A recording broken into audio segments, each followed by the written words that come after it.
Horror Coast to Coast is a movie review podcast featuring strong language, horror film spoilers, and discussions of violence, gore, and disturbing subject matter. Listener discretion is advised.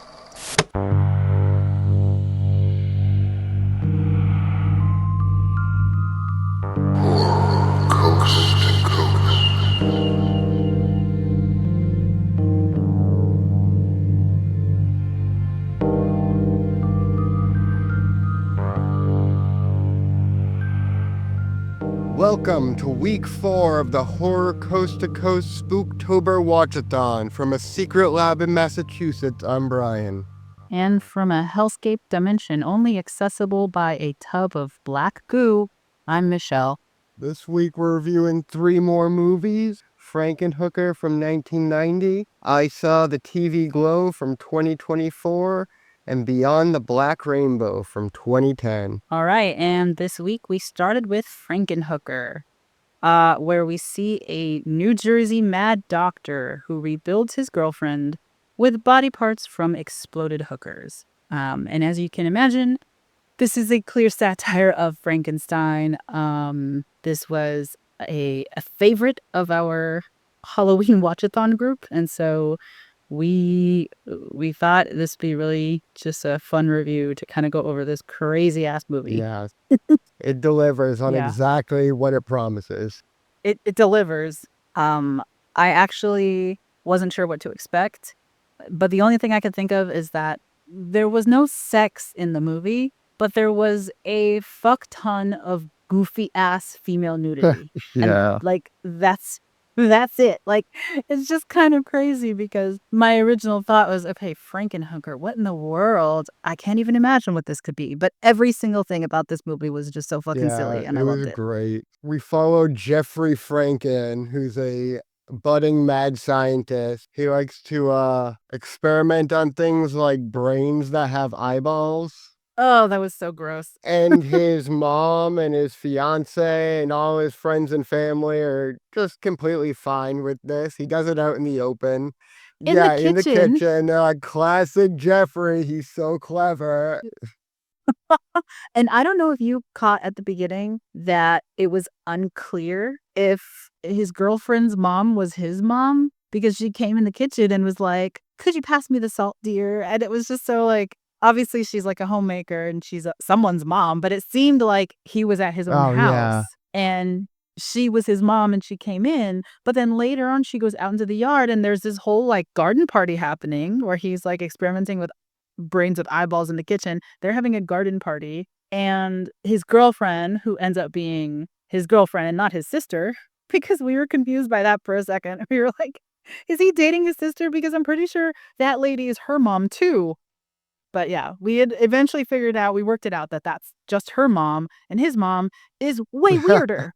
So he made a automatic lawnmower for his father-in-law's birthday, I think, right? Yeah, I think so. And Elizabeth is demonstrating it for him, and she turns it on, and it runs her over and just like chops her into a million pieces in front of everyone. Yeah, pretty crazy. And I don't know if you realize as well, there's this weird like body shaming aspect where the mom is like, you better watch your figure. But then when she walks away, she's clearly got like padding. It looks like she's around her waist.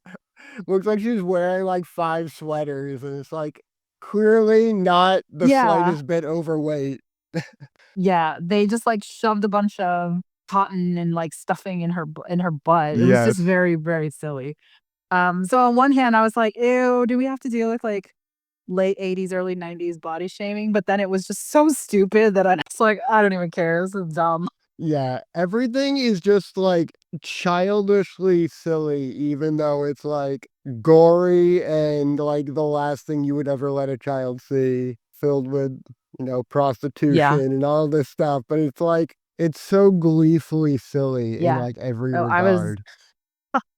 I was chuckling immediately. It was quite entertaining right from the get-go. Yeah, it won me over quick. So then, of course we come to the consequences of Jeffrey's crazy ass experiments, right?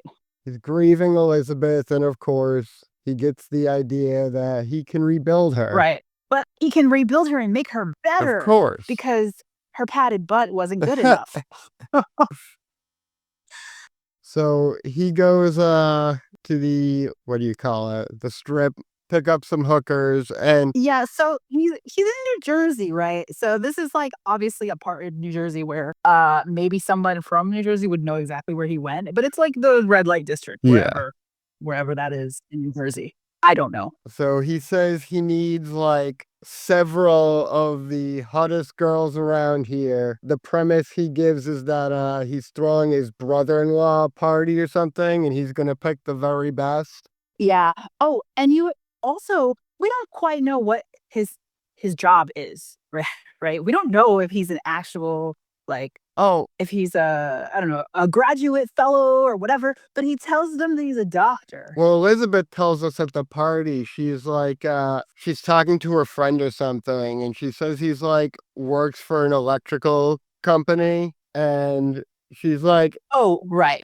she said that she let him staple her stomach, and she's like, he's not a doctor, is he? And she's like, no, he's been kicked out of several medical schools. Oh my God, I forgot that she says that. That's right. He's just okay. Yeah. So he's like not legit at all, but he puts on his best like 80s doctor gear and goes into the red light district and eventually basically convinces these hookers that he's got lots of money, which I think he maybe does because he comes up with he seems to have an infinite amount of money.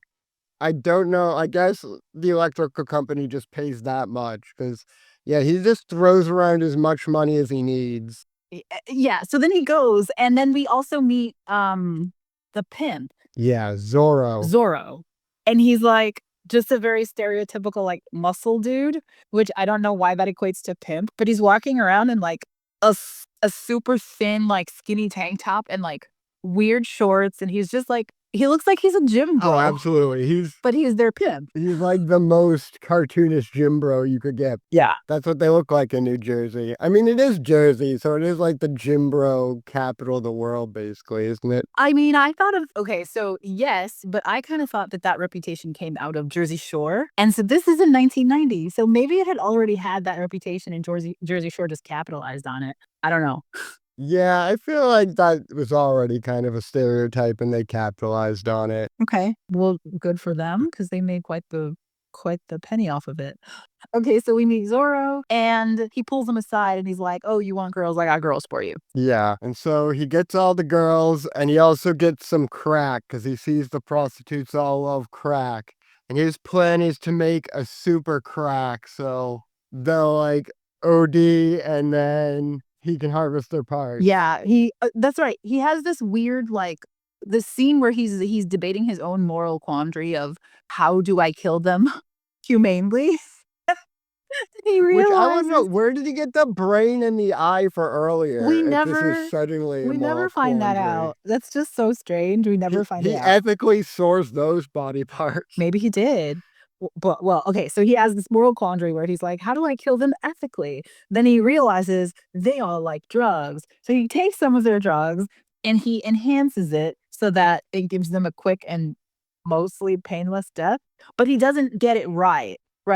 He knows Yes. that he hasn't quite found the formula because it like he experiments on like a lab rat and it explodes. And so he's like, it's not quite right, but let me just go through the other part of the plan first. And I'll fix the super crack later. So yeah, he goes through this whole thing and has all the money and his bundle of super crack in a bag. Yeah, and so he gets all the prostitutes into a hotel and he has them all like show off like it's a game show or something. And he takes notes of all the parts that he thinks would be best. And there's like oh, this one's got the ass. And close up of nipples. There's like a caliper to the boob. There's the shots are ridiculous. And he puts a check mark on one of their butts. Yep. And none of these girls are like, why is he checking us out like we're slabs of meat? Nobody thinks about that. Something happens that like upsets them. Oh, he can't choose. And they're like, come on, you gotta pick. Like, I gave you a whole like array of women to choose from. You have to choose. And he's like, I can't choose. And somehow they're like, we need to leave. And I think they take his bag of money. And then they're like, oh my God, it's drugs. And Yeah. I wish I was exaggerating. I wish I was being sarcastic. But that's literally what happened. She went, oh my God, it's drugs. Oh, yeah, it's perfect. It was so good. I couldn't stop laughing because she does that, and then they all just start screaming like they're sorority girls. Yeah. It was amazing. And so they all just go crazy and smoke all the crack, and they all explode all Yeah. over the place. Yeah. And he's like, no, no, no, you can't take that yet. It's not ready. And they're like, shut up, Jersey boy. And they pin him down while they smoke all the crack. And they do this while they're still naked. So he conveniently has unclothed body parts flying around the room, waiting for him to collect them up. Yeah. So he gathers them all up in a trash bag, goes on his way, and so we get the scene where he's making his Frankenhooker, essentially, picking out all these body parts. But he doesn't know that yet. Okay, Right? yeah, he doesn't He know knows that he's- yet. He's making his He Elizabeth. doesn't know that yet. He's making his perfect fiancée Elizabeth. Yeah. Oh, and we did skip. We skipped the part that he kept her head. Oh yeah, I was just gonna mention. He kept her head. So we see all these body parts, and also earlier we saw he was like having tea with his fiance's head, basically. And when you see these disembodied body parts, they look like you bought them from Spirit Halloween. Oh, yeah. They're the cheapest looking body parts ever, and it's like, I support this. They saved so much money and only made it funnier. Cause like, most movies would just have the actress play her disembodied head, but they use this like cheap, dumb looking mannequin that looks nothing like her, and it's so fucking funny. And then he's picking these like Spirit Halloween body parts out of the like trash bag, and he picks feet that have like really bad bunions, which is like, you have all these feet, why did you choose those ones? But then he takes a file and he's just like going to town on them, and it was so gross. I wrote that down. He pulls the foot up and he goes, oh my God, bunions. And he starts going at it with a pumice stone. It was so funny. But, a poignant commentary on the fact that he stole the body parts of working girls, right? They're True. walking around the streets. They're going to have bunions. Very funny. It was just ridiculous. So then he finally puts the woman together. He puts Elizabeth back together in the way that he wants. But he dumps the rest of the body parts, like the leftovers, in a deep freezer that he has in his garage. And somehow, because he had the heads of some of these hookers, when he finally puts the experiment together and he uses, like the energy from lightning, like a lightning bolt strikes his facility, it transfers some of their like essence and their personality to Elizabeth. And that's where the Frankenhooker aspect really comes in. Yeah. That's why she says stuff like, oh my gosh, I can't even remember the things she says. They're so crazy. Oh, she's like, got any money? Got any money? And you're like, why is she saying and then she says like, oh, you want a party, Jersey boy? And she's repeating the conversations that the hookers had with him. She's basically saying every line we heard out of the hookers for the first half of the movie. Oh my God, it was so good. It was so good. Which is so funny because it's like they didn't say anything else off screen or at any other point. They only said the lines we heard. Oh yeah, that's right. And so the actress, who I did not look up her name, she just comes back to life, and her mannerisms were so fucking perfect. They were so she good. was great. She was so good. Oh my gosh. Yeah, she was so funny. She's now Frankenhooker, and her instinct is to return to the strip. So she does, and she starts picking up Johns, and they basically explode when they try to get with her. Or she is confronted with like violence, and she responds by ripping people's heads off because she's not a robot. There's no reason for her to be abnormally strong, but I guess because she's a Frankenstein monster, so that comes with the territory. Yeah, totally. Okay, well, I could see that. So anyway, how does this entire wild ride end? Jeffrey finds her at a bar and she's conveniently spewing out lines about her relationship with Zorro as Zorro's sitting right next to him. So Zorro confronts her and basically like knocks her head off, and Jeffrey runs home and like puts it back on, and now she's Elizabeth again. And she's like, "Wow, Jeffrey, think of all the people you could save. You're so amazing." And then she like looks down. She's like, "Wait, these aren't my And body he's like, parts." whoops, And becomes I could only furious. save your head. Also, she's like, think of all the people you could save. And he's like, actually, I can only do this for women. Yeah. Yeah, because apparently it uses like estrogen or something. But as this conversation's happening, Zorro basically comes out of nowhere and decapitates him. Right. So then Elizabeth uses her super strength to take down Zorro. And she like throws Zorro into the cooler, right? And then all these like monstrous reanimated body parts of the hookers just start attacking him and like ripping him apart. Because they had been animated by the lightning and they were locked in the freezer. Yeah. So finally they're set free and justice is served. Yep. But we get the final shot of the movie where Elizabeth, because Jeffrey apparently took extremely good notes, Yes. was able to bring Jeffrey back to life. Yeah. But since that thing only works on women, he has body made up of hooker pieces. Including gigantic boobs. And this shot is so weird because instead of like putting him in like a bodysuit, his head is like sticking through the thing he's strapped to, and then the body is like apparently like all fake or something. Oh, yeah. It's really weird that they chose to do that. Yeah.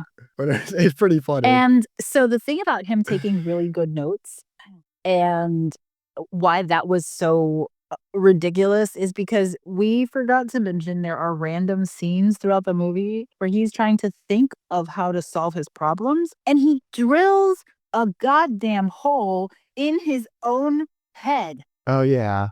You remember those scenes? It didn't make Yeah. any sense. He was like, I need to think. And so he takes out a drill, bores a hole in his head, and is like, aha, I've got the answer now. So I think what he was trying to get at was like manually touching parts of his brain to like facilitate, brain, like the brain working better when you touch different areas, kind of like I don't know, like pressing the right buttons or something. And I think that's what he was trying to do, but he was using a drill. So it looked like he was just drilling holes in his head. So somebody who is that psychotic, taking the really clear, good notes that could be followed by a person who was not an expert in this field, very, very stupid. Anyway, I gave this 5 stars unapologetically. I fucking loved everything about this movie. It was so stupid. I loved it. Yeah, this was better than I ever thought a movie called Frankenhooker could be. Absolutely. And I gave 5 stars. Awesome. I'm glad we're in agreement on that. It was just so silly. So aware of itself. So like we're just gonna straight up make fun of the whole Frankenstein story and do it in like the most weirdly modern way possible. I loved it. I loved it. Okay, so 5 stars for me, 5 stars from you. Yep. Very nice. Our next movie is 2024's I Saw the TV Glow, where a classmate introduces teenage Owen to a mysterious late night TV show, a vision of a supernatural world beneath their own. In the pale glow of the television, Owen's view of reality begins to crack. So the first note I have here is we have Jack Haven at 30 years old playing a very convincing 14-year-old. I was very impressed. I was like, I cannot believe that this Wow, yeah. person is being 14 so convincingly. So I was very, very impressed with that. Yeah. But yeah, it starts exactly how the summary says. Owen meets Maddie, played by Jack Haven, and they start talking about this TV show. Yep. So the show, apparently it basically airs on Snick because they say it's on Saturday night right before the black and white shows for grown-ups come on. Yeah, 100%. So he's not allowed to stay up that late. Yeah. But he lies and says he's gonna have a sleepover with his friend Johnny. And of course he actually goes to Maddie's house to watch The Pink Opaque. Yeah. So he pulls the very classic switcheroo on parents. Yeah. And he spends all this time at Maddie's house watching this show. I really loved the 90s font of the show, which I don't know if you noticed, the credits were I liked the fact that this was a show within a movie. And so they were showing the credits, the opening credits of the show. There may have been a commercial, but I just felt like that font that was used was very weirdly nostalgic for me. And in the first show, the first episode of the Pink Opaque that we're kind of shown has this like ice cream man monster in it. And that Yes. and that was like, one, it was a jump scare. And two, it reminded me of like an Are You Afraid of the Dark episode? Or what is the thing where that guy is like, "Are you laughing at me?" That's what it reminded me of. Do you know what I'm talking about? That was Ghost Rider. It was a Ghost Rider episode. Yeah. Are you laughing at me? It sounded just like that. So the setup before the very beginning of this episode, it's like exactly like Pete and Pete. Like the way it's set up, the narration. So I'm like, this is so Pete and Pete. And then we see an ice cream man with a like soft serve head. That's an overt reference to Pete and Pete. And then later in the movie, Pete and Pete just show up. They're in the movie. So I was like, wow. Like at first I was like, man, not everything's about Pete and Pete just because you love Pete and Pete. But this movie's like overtly about Pete and Pete. See, and that's what you But saw. yeah, I saw Buffy over and over again. yes, that too though. I mean, the actual show isn't very much like Buffy. I mean, maybe like Buffy crossed with Power Rangers a little bit or something, but the theme of it is absolutely Buffy. And like I looked into it, I had that suspicion too, and yeah, like it's overtly like about Yeah. Buffy too. And Pete and Pete, and they work that in. And yeah, like what you were saying with the Ghost Rider, absolutely. I feel like that when it turns into the monster version of the Ice Cream Man, it's like, yeah, absolutely that Are You Talking to Me scene. Yeah. One of the things that immediately jumped out at me, and I started thinking about having been somebody who grew up in the 90s, lived in the 90s, most of my formative TV and media consumption was in the 90s. So I feel like there is this weird subculture of like 90s strangeness. It like trippy 90s programming that felt too out of touch to be on TV at the time, like not quite reality, but we still consumed it as TV and this is fine. And only it was still like for some reason just part of the zeitgeist of the decade where you had all this like strange, like maybe not quite psychedelic, not quite drug induced trippy, but just weirdness. That was this subculture of 90s strangeness. And I hate to use this phrase, but like in order to understand this, you literally had to be there. Do you know what I mean? Yeah. Yeah, this definitely touches upon that. So yeah, they become obsessed with the show, but they're both too like neurodivergent and awkward to maintain like a close friendship with each other. So he doesn't really come over, and instead she tapes it on VHS and like leaves it in the dark room at school, and he gets it.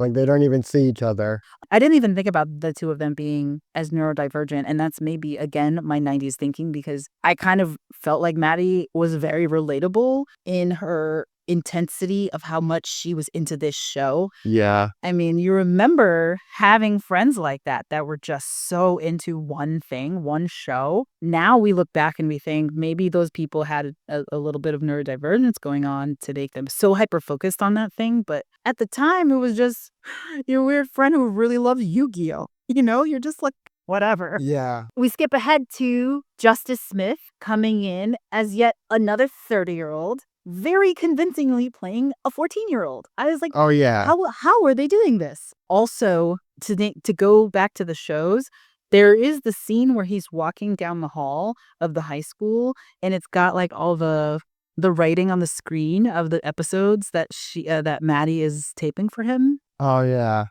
And then the music in the background, which I loved, by the way. I loved the music in this movie. I thought the soundtrack was fantastic. But that scene as he's walking through the high school, it is very My So-Called Life cross with like Freaks and Geeks. I was Yeah. just like, oh my God, what are you doing to me? I am having like all of these moments I almost wished I didn't have in the first place, and now I have to live them again. But I wasn't mad about it. I don't know. Like, I don't want to be a teenager again. I don't want to be a preteen or an 8-year-old or 9-year-old again. I don't want to do all that stuff again. And you're just pulling me back there. Yeah, so they get together again, and Maddie starts sobbing while they're watching the Pink Opaque. And then later she explains that she's going to run away. And for some reason, it's also just implied that Owen will be running away with her, Yeah. which is news to Owen. So he's like real confused about that. And I think he goes to the mother of the friend he was lying about. And that mother is played by Amber Benson, who played Tara on Buffy. Yeah, another Buffy alum. Yep. But that's such an interesting part because this dynamic here is surreal because we don't know anything about Maddie except that she says she has a stepdad who will get mad, and I think she says break her nose again or something. So Yeah. the implication Yeah, is she that she said has an that. abusive stepdad, but we don't know anything else about her family situation. Owen sleeps in the basement or like the TV room when he comes over. We don't really see any connection that she has to the life that they live right now. But Owen has his parents. We see his mom, we see his dad. And so it is a little bit strange when she's like, I'm leaving. You understand, okay, maybe you have nothing keeping you here, but then why are you expecting that he's going with you when he clearly has a family? So it was And at this point, his mom has cancer too. right. So obviously he's not leaving. So he goes to the mom of his friend and is essentially like, please save me. Because if my dad finds out I've been lying, then I'll have an excuse not to go back to Maddie's house and I won't be caught up in this whole running away adventure with her. Yeah. So Maddie did run away, and he didn't see her for like 4 years. And right after she ran away, the Pink Opaque was canceled. Right. And then in 2006, his mother died, and he's living with his father, and he's working at a movie theater. And then one night, Maddie just shows up, and she's like standing in a really creepy way for some reason. It's not really explained. Owen like goes up and hugs her like she isn't acting like a total creep. Yeah. He's in like a grocery store when she comes back and she's like being very strange. Yeah, standing there with her arms out, being creepy. Right.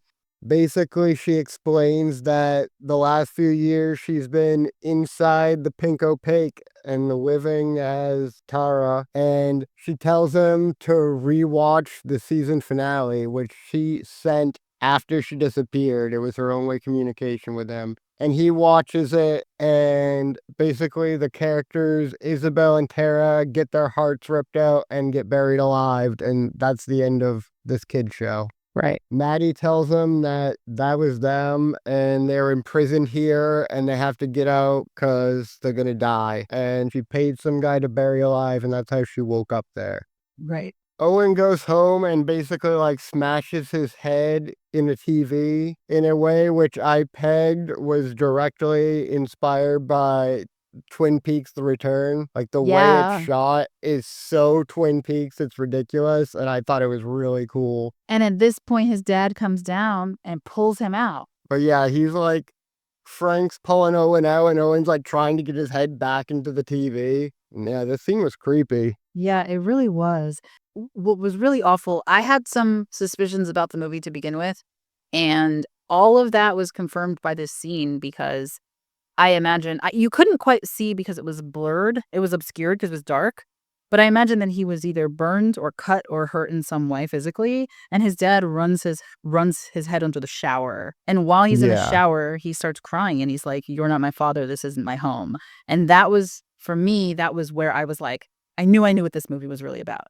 Yeah. Maddie explains that Owen needs to be buried alive. So they go to a football field where she's basically dug a grave, and he tackles her and runs away. And he hides in his bedroom, and he's just expecting her to show up and force him to do it, but she never does, and he never hears from her again. So we skip to 2010, and his dad dies of a stroke. The movie theater goes out of business, and he's now working at like a Chuck E. Cheese type entertainment center. He watches The Pink Opaque on a modern streaming service, and instead of being like kind of a young adult horror show, it's like basically like Pete and Pete. or it's like it's not even like trying to be scary. The ice cream Yeah. man looks exactly like the one from Pete and Pete, and instead of being a scary monster, and they're just like, "Have you tried not being mean?" And he's like, "I hadn't thought of that. I'm happy now." So it's like quite the contrast from the original when we were shown. Yeah.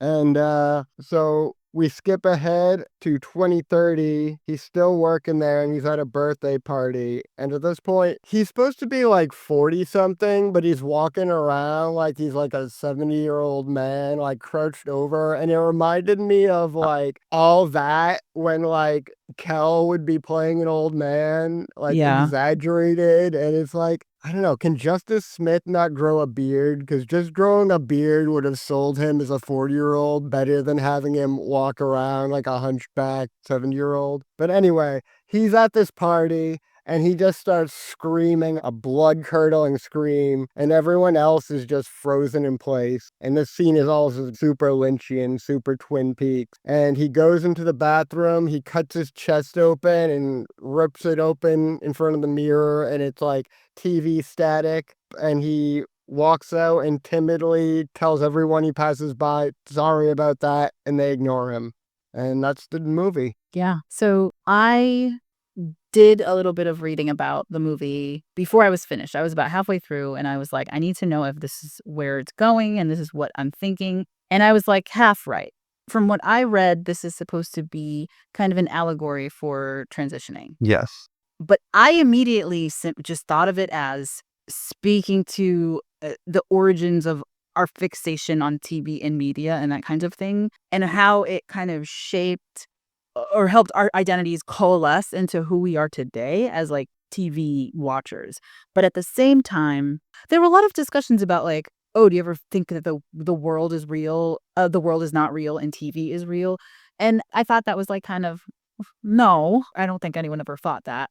But in terms of this allegory, there's a lot of obvious LGBT issues going on, right? Because there's a whole shot of him in a pink room wearing a pink shirt, rolling up a pink sleeping bag. So I don't know if that's supposed to be, I don't necessarily think that this character, Owen, was a trans character. I just think maybe he's an allegorical representation, or you think that he was the trans character? Yeah, he was.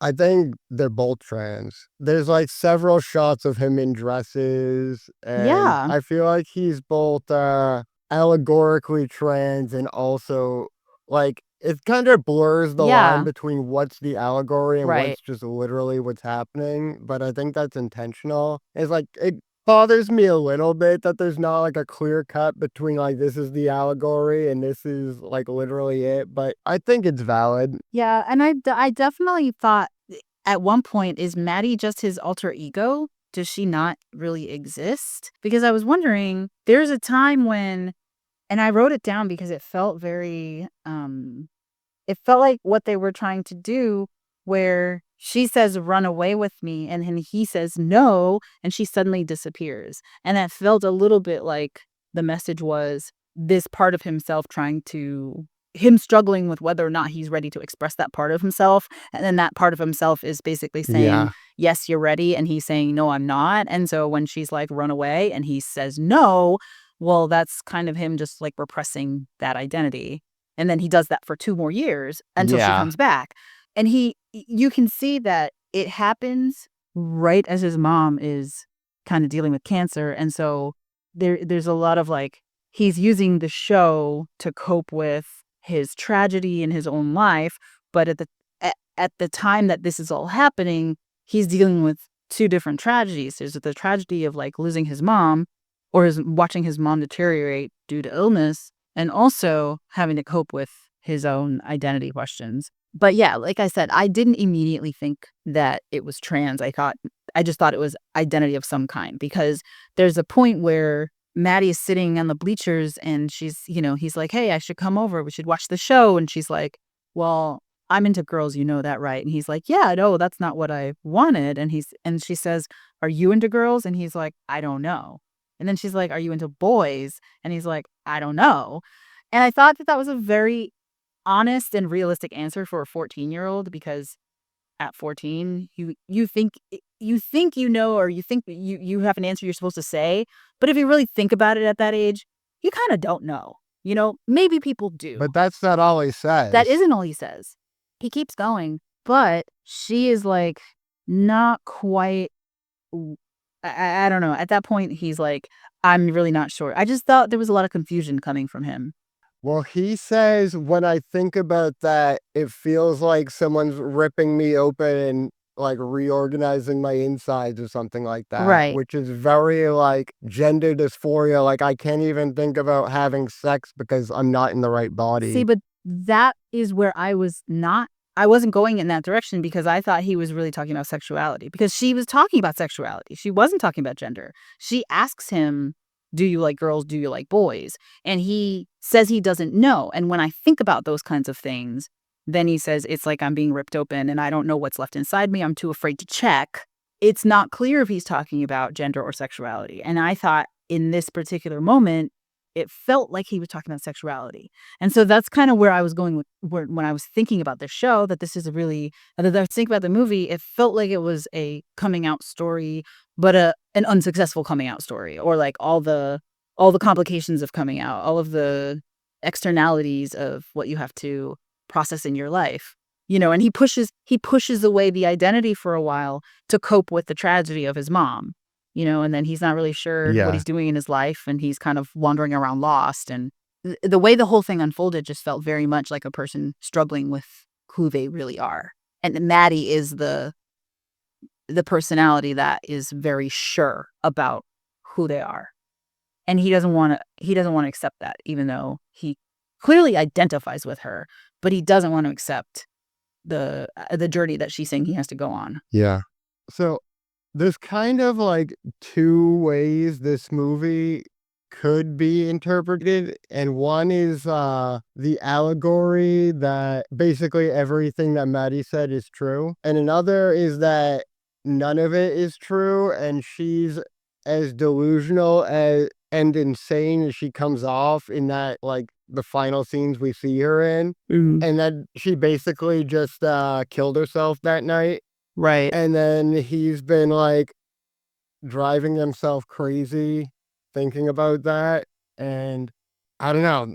I really like the way this can be interpreted several different ways. And I immediately got exactly what it was going for. Like I pretty much pegged everything. And then I looked it up later. I was like, oh yeah, those were overt references. And that was the exact theme that this filmmaker was going for. It's kind of like an autobiographical allegory. Yeah, and I feel like I got that too when I read it. I think that I guess I wish that there was maybe a little bit more of a line between gender identity and sexuality, because it felt like there was a little bit of a discussion there, and then it just sort of it didn't fall by the wayside. It was incorporated into it, which I don't know, maybe people who have those kinds of struggles don't have the ability to separate those things. But I imagine at a certain age, it's very confusing, because you're not sure about whether your questions are coming from your identity or your questions are coming from your sexual preferences. I don't know. I just wanted to see a little bit more exploration of this is a different thing. But it was vague, I think. Like, easy to come up with interpretations that were poignant and meaningful, but at the same time, there was a lot of vagary about it. And I didn't really see that. Well, I thought there was a lot of like plot points that could have been filled in a little bit more. There was this like melancholy, this overall melancholy that was like pervasive through the whole movie. And I think the irony is that I feel the same way about the movie Melancholia, by the way, where that movie is more about like depression and mental health issues, but there's a lot shown and not said. And I think that it's probably fine. It just felt like this was a vibe and less of a explain it so that other people can understand what you're going through. That really wasn't what was happening. It was more just tell the story because this is something that people have gone through and maybe they'll understand or they'll relate to it. But what I did think was interesting is telling this story from the perspective of somebody who grew up in the 90s, because it's like these are issues that I had at that time, and these were the things that I had to kind of unravel my identity through. Like these are the forms of media, all of the shows that I had to watch, that I absorbed, that kind of helped process the things I was feeling, which is so interesting. But I'm also just fascinated by the idea that real life could be like a cheesy 90s show and this could all be the fake world. oh, this is the bad place. Yeah, this is the bad place, and that's like Pete and Pete's the actual world. We need to get back there. Mm. And oh, one more overt reference is that when he's on Netflix basically watching this, there's an episode called Who You Calling Dummy, and the dummy looks just like the one in Goosebumps. Yeah. Well, I thought it was actually funny because the show itself was kind of crazy and a little stupid and over the top Yeah. dramatic, where it's like, hey, L'Oreal called and they want their outfit back, or whatever the fuck she said. It's like, that's very funny because of the exact kind of like one-liner that was used by like female protagonists in those kinds of shows. Yeah. But yeah, okay. So what are you thinking about rating? Thinking 3.5. That's what I was thinking.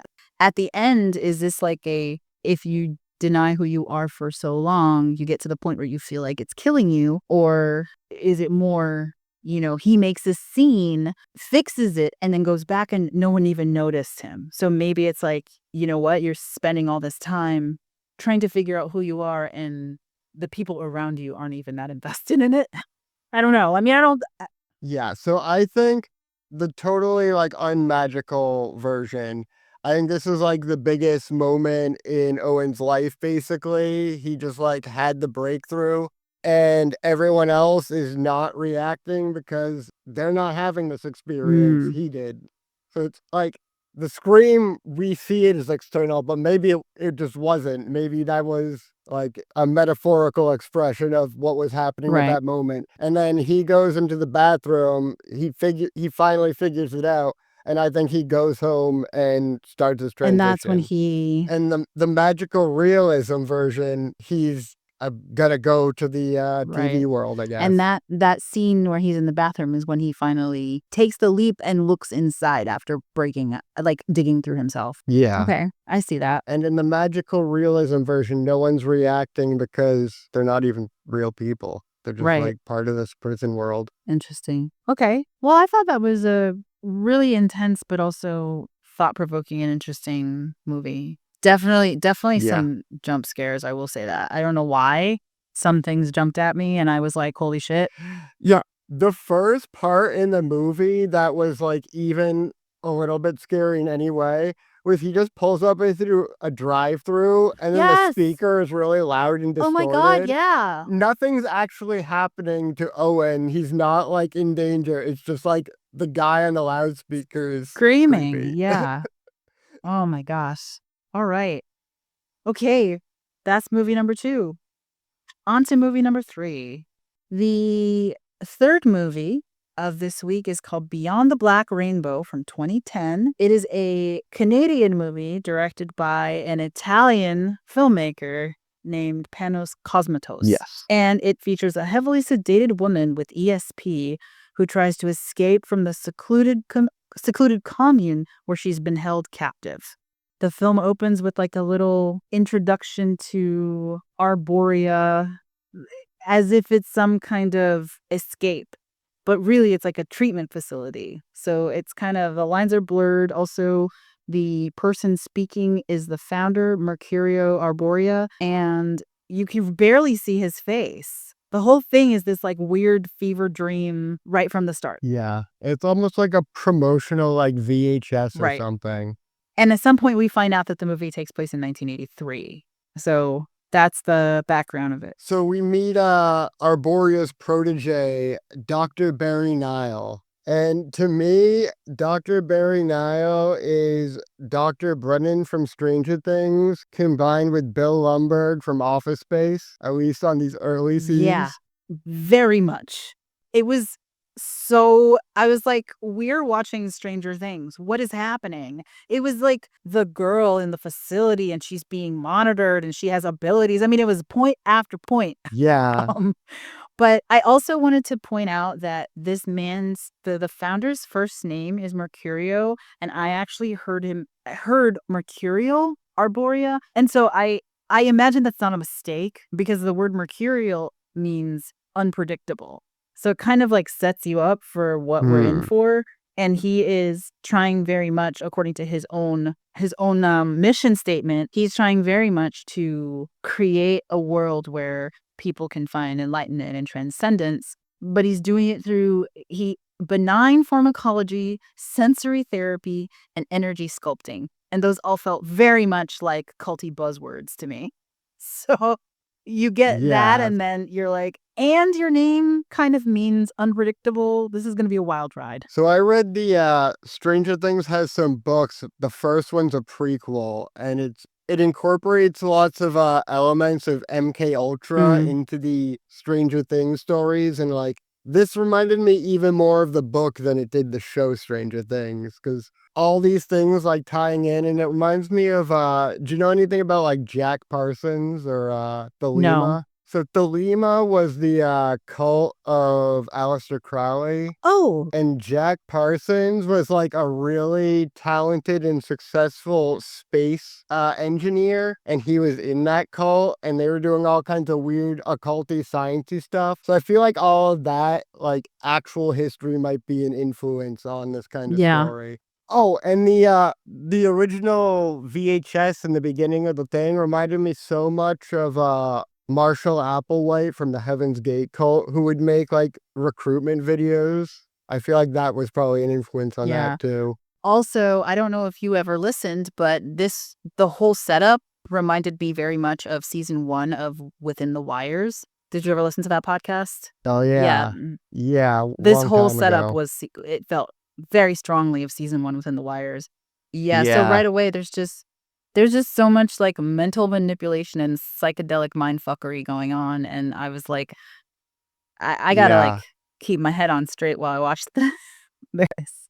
Okay, so this first scene where Dr. Nile is kind of giving therapy, I guess, to Yeah, Elena. therapy.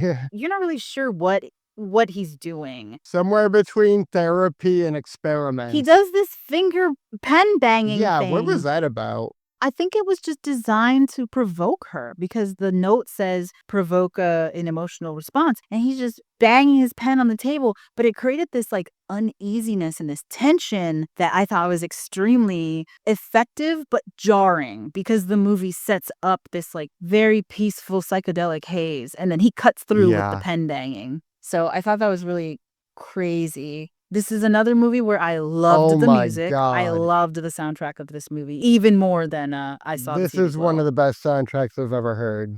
Yeah, I was like, I love it. I love the vibe. I love the feel. Immediately, it takes me to 1983. The cinematography is just fantastic, and it really goes back to like all these like late 70s sci-fi movies like 2001 A Space Odyssey and like THX and Yeah. all these, like it's like he studied all the like best looking old sci-fi movies and recreated them perfectly, and this movie just looks and sounds absolutely amazing. Yeah. I suspect that he actually did study or at least watch all of those movies because he is the son of George Cosmatos, who directed, I think, one of the Rambo movies, and he did a couple of other things. But this person comes from a family that is involved with filmmaking and probably watching a lot of movies. I think his mother did like art sculptures, and so I wouldn't be surprised if he did. Oh, he directed one of Guillermo del Toro's Cabinet of Curiosity episodes. I wouldn't be surprised if he was very familiar with all of these things that this movie is invoking for Oh, us. absolutely. Because if you just showed this to someone, they would never guess that this came out like after 1987. No one would guess that. Yeah, absolutely. But yeah, I really loved that everything was just glossed over with this foggy haze, but still not claustrophobic, like creates this big sense of space and awe almost. But you're still kind of like, where is my place in the universe? Yeah. Yeah, it's super atmospheric. we see that Niles like takes pill after pill after pill before he goes to bed. Yeah, which reminded me of Equilibrium, which I know I have mentioned before. And I First of haven't all, I thought he seen. kind of looked like Christian Bale. Like, have you ever seen Christian? I mean, he's a character actor, so he has all these movies where he can be like really gaunt and thin looking, Yeah. and then he can have like be really muscular. So in one of the movies where he's like kind of gaunt and thin looking, I think it's The Yes. Machinist, and he looks a little bit like that, but then he has some of the robustness of Equilibrium in this movie, and so this reminded me of Equilibrium. Equilibrium is a movie where people take a medication in the future to deaden their emotional responses because the government has determined that um, without emotions, people can be extremely efficient at doing everything, including being killing machines. And so Christian Bale takes this medication so that he can be an efficient killing machine. And I just got that vibe from him, from this actor in this movie. But yeah. I mean, my question was, what was he trying to cure? Is he trying to cure anything, or is he trying to gaslight her? She obviously has abilities, so is he trying to like tap into them, take her powers? A lot of questions about what's going on here. Yeah, I don't know. Just because I've And seen that's the so much first. Stranger Things, I feel like my brain defaults to obviously you're exploiting the psychic powers for your benefit. That's what I thought too. But then we're introduced to this like prism, this like glass triangle thing, Yeah. right? The pyramid. And he can turn it on and turn it off. We know literally nothing about it. We don't know the source of its power. We don't know where it even is in the facility. We just see him press a button or turn a dial that turns on the light for this pyramid thing, or it's a prism. And when he does that, Elena, the girl in the room, she has some like reaction to it, and it seems to deaden her ability to use her powers. Yeah. So, a nurse, Margot, is like snooping around and finds some files and apparently sees something she's not supposed to. I wasn't really able to understand what. It like Agreed. zooms in on these reproductive diagrams and it's like everything about the way it's shot is like this is some kind of reveal, but I'm like, I don't know what's being communicated by these sex Yeah. diagrams. Yeah, that's what I wrote that down too. Like the notes seem sexual in nature eventually, but there's nothing to connect them to why it's a bad thing or why it startled her so much. Yeah. So Niles like tells Margot that Elena has some like photograph and I guess it's of her mother which she's not supposed to see. So Margot goes in there and like has a confrontation with her. And for some reason Margot's just a huge dick to her. A huge What the bitch. fuck? Oh my She's like, "Is god. your mother Thank you. dead? Good." I wrote that down. I was like, "Whoa, that was a turn. When did she turn into such a huge Yeah, bitch?" she just all of a sudden becomes like the most vindictive bitch who ever lived. Yeah, it was wild. Right after that, Niles turns off the prism. So yeah, Elena just like eviscerates her with her mind. Yeah. And the way it's shot is it's not like a continuous shot. It's like there's frames in between the blood, so it looks like it's like flickering a little bit. It Yeah, was crazy. I immediately thought of Dario Argento when yeah, I was watching this scene, even though I don't have like any experience with him beyond Suspiria, which I've actually only seen the first half of. There's just something about it that brought that to mind, and I was like, I bet you that this is exactly what I was seeing if I finished watching for Suspiria. sure. Yeah, it just brought me to so many great directors. Like definitely the vibrant color was very Argento and like just the way things were framed were very like Kubrickian. The red room. Yeah, but yeah, everything just looked and sounded so great. Yeah. Okay, so question. I don't know if you caught this, but at one point before he decides that he's going to let Margot loose and let Elena do her thing, he's at home and he gets a phone call. And when he answers it, it's like an internet dial-up tone, and he's talking as if he's talking to a person. Who the fuck is he talking to? I don't know. Okay, that's it. We just weren't supposed to know. And then at the end, it looks like the dial tone wasn't even the phone wasn't even connected because you see like the disconnected phone line when he like lays down. So he's going crazy, or he's slipping into madness? I would say he's going crazy given the trajectory this film is going in.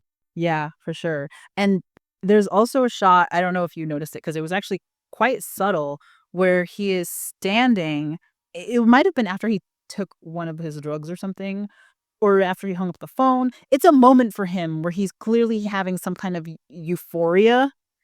And as he's just like standing there making his face, the background starts melting. Yeah.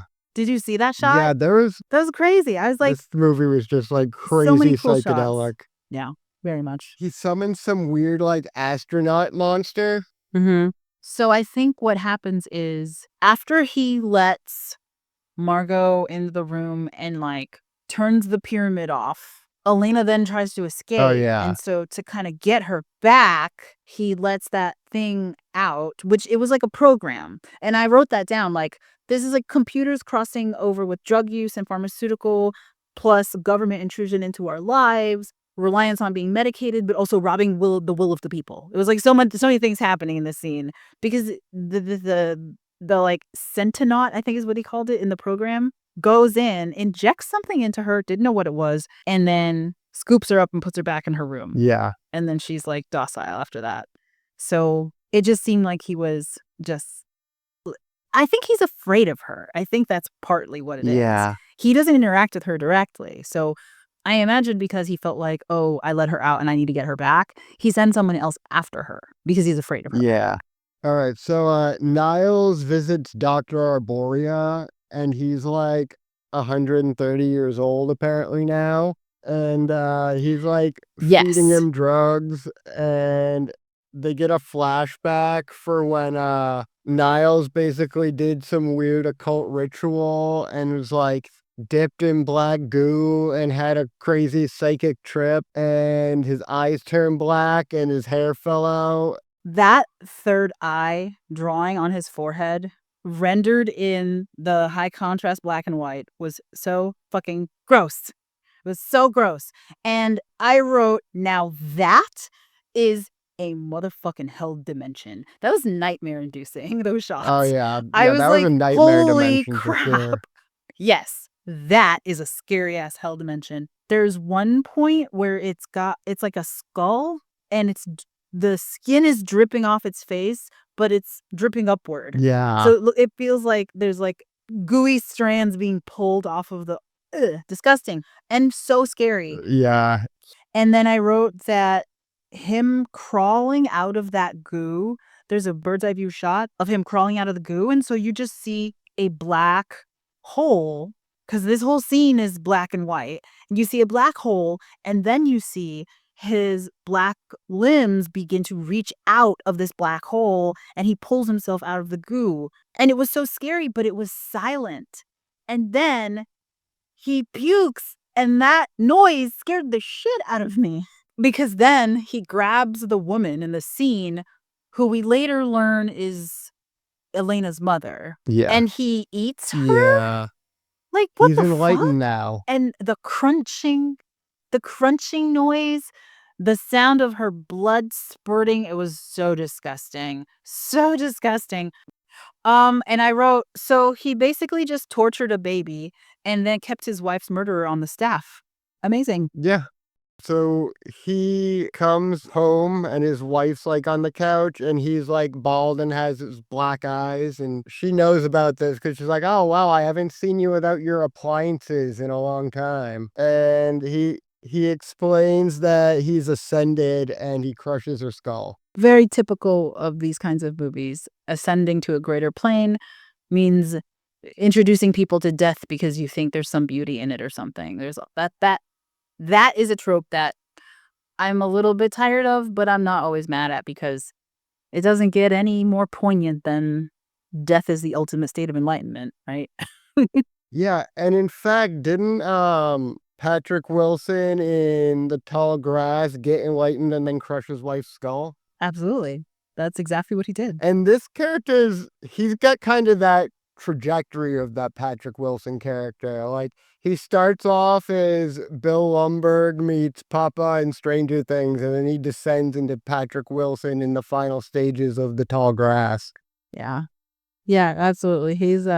He slowly we see his descent into madness, which is so interesting because the movie is supposed to be about Elena, and I don't think it is. I think the movie is about Oh, it's Barry not. It's Nile. all about Niles. Yeah. Yeah. She's a side story, and you wanna focus on her because she's a victim, and ultimately she is the protagonist, but I do think that she's a protagonist, but she's more of like a side character protagonist, and Yeah. he's the main character. Yeah, absolutely. So Elena escapes. Right. So he's tracking her down, and Elena kills him by making him trip. I think so. I couldn't tell if he Super just tripped anticlimactic. or he just tripped, No, because that would no, be so she funny. used her psychic powers to like tighten the roots under his feet, I'm pretty sure. But Okay. it was still very anticlimactic that he just goes on this rampage and murders everyone, and then he trips and hits his head on the rock Wow. and dies, and that's the movie. Yeah, it was I don't I mean, whatever, it's fine. I actually had a lot of other things that stood out, and so the ending wasn't even that important to me. I have to say. Like, cause you kinda know, like, she's obviously gonna get out, but again, she's not the main character. He is, and I wanna know what's gonna happen to him, and he has an uneventful ending for sure, but at the same time, if we go back to this idea that he was afraid of her, it sort of just comes to a head, and yes, you were right to be afraid of her, and you maybe weren't completely out of your mind in how you were approaching this because you were trying to maybe have your cake and eat it to find out how to tap into her powers without being subjected to them, right? So maybe that was part of it, and in the end he fails, and that's not a bad ending. Honestly, I really didn't care all that much that it was so lackluster. One thing we did forget to mention is that I think it's right before he kills his wife and right before he takes off his wig, he walks into his house and his wife is sort of in this like a drug stupor because, I said before that a lot of this movie is kind of tapping into the idea of people relying on being medicated, people being robbed of their will and things like that. And his wife is sort of that character that symbolizes all of that. So she's just mindlessly watching TV. She's not even watching it. She's like asleep with the TV on in the background. And what's playing in the background is Roosevelt announcing his concerns about the Soviets having nuclear weapons in the Cold War. And I just thought that footage being played on the TV was really the icing on the cake for this entire movie as just a Cold War Stranger Things fever dream. And so when I saw that, I was like, "Oh my gosh, you just summarized this whole movie and did it so well." So that was one thing that we kinda just he walks by it. It's not a very heavily emphasized clip. It's very quick. But if you think about it, that's the whole idea about the Cold War, right? Will they or won't they? Can they or can't they? Everything's uncertain.